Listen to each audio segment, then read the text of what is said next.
Patlu. Kami dari Universitas Kristen Indonesia Maluku, Fakultas Ilmu Komputer. Prodi Informatika. Dan pada pembahasan kali ini kami akan membahas tentang evaluasi antarmuka aplikasi GoPay menggunakan metode uji heuristik dari mata kuliah interaksi manusia dan komputer. Oke, jadi di sini alasan kami memilih aplikasi GoPay karena aplikasi ini merupakan salah satu aplikasi pembayaran digital yang sering digunakan masyarakat Indonesia untuk transfer, pembayaran kris, top up, dan transaksi online lainnya. Oke, baik, jadi kita masuk pada tujuan evaluasi. Jadi tujuan evaluasi pada aplikasi GoPay ini adalah untuk mengetahui apakah tampilan dan fitur yang ada pada aplikasi sudah mudah digunakan dan nyaman bagi pengguna. Selain itu, evaluasi ini juga bertujuan untuk menemukan masalah atau kekurangan pada antarmuka aplikasi berdasarkan metode heuristic evolution dan Jacob-Nielsen. Hasil evaluasi nantinya digunakan sebagai bahan rekomendasi perbaikan agar aplikasi GoPay menjadi lebih efektif, efisien, dan memberikan pengalaman pengguna yang lebih baik. Jadi, apa itu uji heuristik? Ya, uji heuristik itu adalah metode evaluasi pada UI atau UX yang digunakan untuk menilai apakah tampilan dan fitur suatu aplikasi sudah mudah digunakan atau belum. Metode ini dilakukan dengan membandingkan antar muka aplikasi dengan prinsip-prinsip usability atau aturan desain yang dikemukakan oleh Jacob-Nielsen. Tujuan utama uji heuristik adalah menemukan masalah pada tampilan aplikasi agar pengalaman pengguna menjadi lebih baik. Jadi manfaat uji heuristik dalam UI atau UX itu ada 5, teman-teman. Jadi yang pertama menemukan masalah usability, yaitu membantu mengetahui bagian aplikasi yang membingungkan atau sulit digunakan pengguna. Yang kedua meningkatkan pengalaman pengguna, yaitu membuat aplikasi lebih nyaman, mudah dipahami, dan lebih efisien saat digunakan. Yang ketiga membantu perbaikan desain, yaitu hasil evaluasi saat digunakan sebagai bahan perbaikan UI atau UX aplikasi.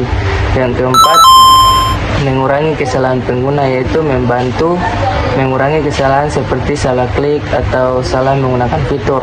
Yang kelima membuat aplikasi lebih efektif, yaitu aplikasi menjadi lebih mudah digunakan sehingga pengguna dapat menyelesaikan tugas dengan lebih cepat.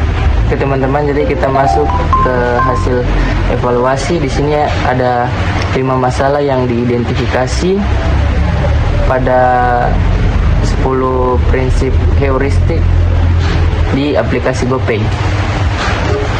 Ya, jadi kita masuk di masalah yang pertama, yaitu banner promo sering melebihi fokus pengguna. Ketika membuka halaman utama GoPay, pengguna langsung melihat banyak banner promo yang cukup besar.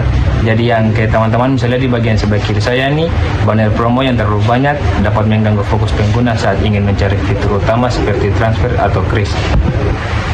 Oke teman-teman, kita masuk ke masalah yang kedua, yaitu proses transfer memiliki banyak tahapan. Jadi teman-teman, saat melakukan transfer di GoPay, pengguna harus melewati beberapa tahap seperti memilih transfer, memasukkan nomor tujuan, konfirmasi data, memasukkan PIN, lalu menunggu proses selesai. Seperti yang teman-teman bisa lihat di tampilan layar ini. Tadi proses transfer yang cukup panjang membuat pengguna membutuhkan waktu lebih lama saat melakukan transaksi, terutama bagi pengguna yang ingin melakukan transfer dengan cepat. Ya, kita masuk di bagian masalah yang ketiga, tombol kris yang terlalu menonjol. Pada halaman utama GoPay, tombol kris memiliki ukuran lebih besar dibanding menu lainnya. Seperti yang kayak teman-teman lihat di gambar di tampilan, teman-teman, ukuran tombol yang terlalu berbeda membuat tampilan kurang seimbang dan dapat mengganggu fokus pengguna terhadap menu lainnya. Oke, kita masuk ke masalah yang keempat, terlalu banyak menu di halaman utama. Jadi pada halaman utama terdapat banyak menu seperti transfer, bayar, top up, tagihan, promo, dan voucher. Seperti yang teman-teman bisa lihat di layar.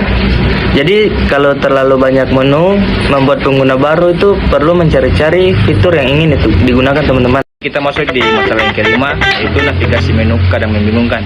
Beberapa fitur berada di menu yang berbeda sehingga pengguna perlu mencari fitur tertentu. Seperti yang kayak teman-teman bisa lihat di tampilan gambar, susunan menu yang kurang jelas membuat pengguna kurang nyaman saat berpindah fitur dalam aplikasi. Oke baik teman-teman, jadi di sini kita masuk ke rekomendasi perbaikan. Jadi di sini kita merekomendasi ada 5 perbaikan teman-teman. Yang pertama itu mengurangi banner promo. Jadi mengurangi ukuran dan jumlah banner promo, terus menampilkan fitur utama lebih dulu. Supaya apa teman-teman? Supaya dapat membuat pengguna lebih fokus saat menggunakan aplikasi. Yang kedua itu mempercepat proses transfer. Di sini yang kita rekomendasikan, yang pertama mengurangi langkah yang tidak terlalu penting. Yang kedua menambahkan fitur transfer cepat.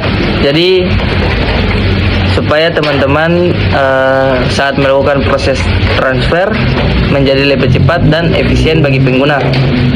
Yang ketiga itu menyesuaikan ukuran tombol kris.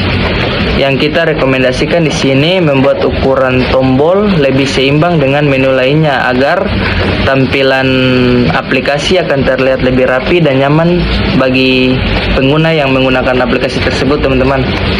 Yang keempat itu menyederhanakan tampilan menu. Jadi di sini yang kita rekomendasikan itu yang pertama mengelompokkan menu sesuai fungsi. Yang kedua menampilkan fitur yang paling sering digunakan supaya pengguna dapat lebih mudah menemukan fitur yang dibutuhkan. Yang kelima memperjelas navigasi menu. Yang kita rekomendasikan di sini menyusun menu lebih rapi dan konsisten agar pengguna akan lebih mudah berpindah antar fitur tanpa merasa bingung. Jadi kesimpulan dari materi ini, berdasarkan evaluasi heuristik, aplikasi GoPay sudah cukup baik dan mudah digunakan. Namun masih terdapat beberapa kekurangan seperti banner promo yang terlalu banyak, tampilan menu yang ramai, proses transfer yang cukup panjang, dan navigasi menu yang masih membingungkan. Dengan adanya beberapa perbaikan tersebut, pengalaman pengguna dapat menjadi lebih nyaman, efektif, dan efisien. Oke baik, jadi mungkin itu saja pembahasan dari materi kami. Jika ada salah kata kami minta maaf. Sekian dan terima kasih.